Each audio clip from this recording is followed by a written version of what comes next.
que es un poco, por eso la teoría de Jonás después del holocausto es: somos responsables por la especie, cada uno es responsable por la condición humana y por la especie, y después somos responsables.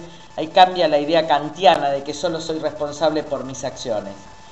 Hay que empezar a decir: somos responsables por nuestras omisiones.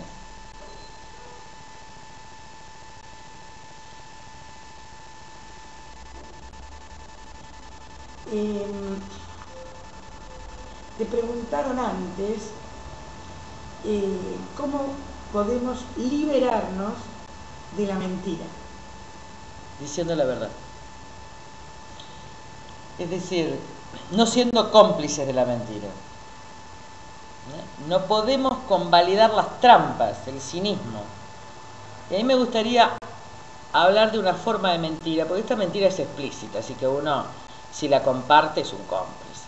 A esta altura, yo lo que he visto en estos días, de una mentira instalada a partir de un diálogo inexistente, que hoy se demostró absolutamente falso, y como todos aplaudían el diálogo, y los medios aplaudían el diálogo, que era una fenomenal trampa. Digo, esto es complicidad pura. Pero hay una forma de mentira, hay una forma de pensar, que es una forma de mentir, que es el especulador. La política y la vida está llena de especuladores. No siguen una causa. Ven cómo navegan. Pueden navegar en aguas limpias, pueden navegar en aguas turbias, pueden asociarse a un capitán que es pirata, o pueden asociarse a un capitán que busca la libertad. Depende del momento. Son los oportunistas. Nunca, como antes, en la Argentina se vio los oportunistas y los cobardes como en este tiempo. Solo muy pocos dijeron: estamos en este lugar y vamos a seguir en este lugar. Nosotros dijimos: mire, vamos a estar en el campo, vamos a seguir estando con el campo.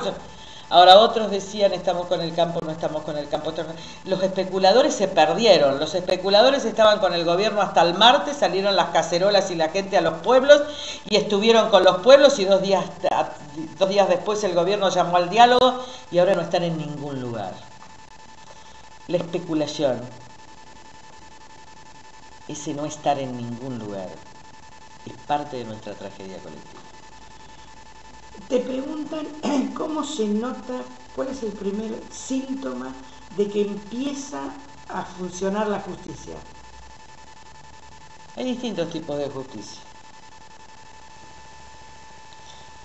La justicia es un concepto mucho más amplio que el poder judicial. Yo ayer decía en un programa de televisión, la mujer que camina herida en un caballo, totalmente herida, con las vendas rotas, es la justicia.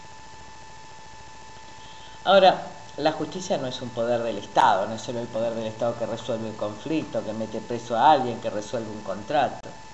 La justicia justamente es la forma en que se distribuye ingresos. ¿Tá? La forma en que se excluye a los pobres es una cuestión de injusticia. La forma en que se miente, ¿qué quiero decir? La justicia y la justicia presiden un ordenamiento, una convivencia familiar, pero también una convivencia colectiva. Cuando los órdenes del Estado no pueden administrar justicia porque administran negocios, dominios, porque los poderes judiciales convalidan los dominios, los negocios, en general la justicia aparece por otros lados. Por eso es preciso que la lucha, ¿qué significa la paz? La palabra paz, que viene del shalom judío, paz, es lucha por la verdad y la justicia. Por eso no va a haber paz en la Argentina hasta que no haya verdad y justicia. Es decir, cuando la Argentina no tenga los especuladores que tiene, cuando la ética de la conveniencia, esta bastarda, desaparezca, cuando todo el mundo sepa que tenga una causa, cuando haya distribución del ingreso, ahí va a haber paz. Y la consecuencia de la paz es la seguridad. Las personas viven seguras cuando hay justicia. Pero para que haya justicia tiene que haber verdad, tiene que haber, la justicia implica y está puesta el Poder Judicial es la expresión estatal de la justicia. Pero la justicia es el poder ejecutivo, es el poder legislativo, son nuestras relaciones privadas, es el modo en que se distribuye la palabra, el ingreso, la educación.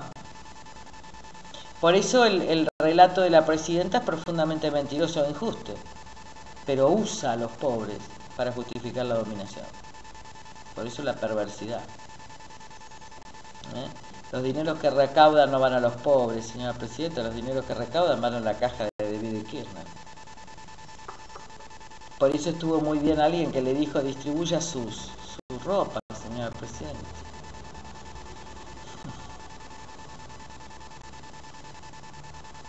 ¿Después? No, están diciéndose cosas entre ellos. Pero están pensando.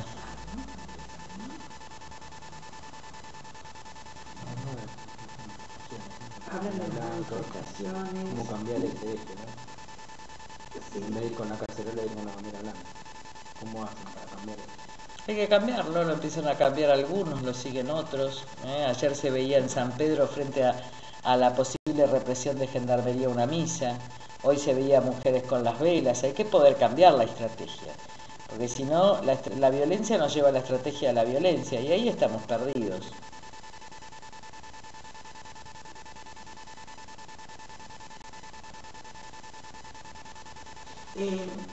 Es evidente. Las marchas de silencio son una estrategia no violenta. Argentina tuvo eso. Una estrategia claramente no violenta fueron la reunión de los jueves de las madres durante la dictadura.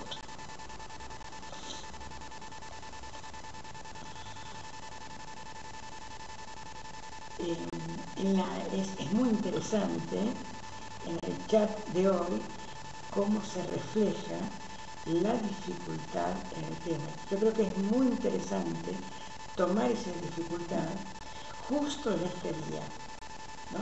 Que en los términos actuales, el día de hoy, ¿qué de nuestra libertad interior se está moviendo ahorita? ¿Qué es el tema que nos está dando tanto miedo?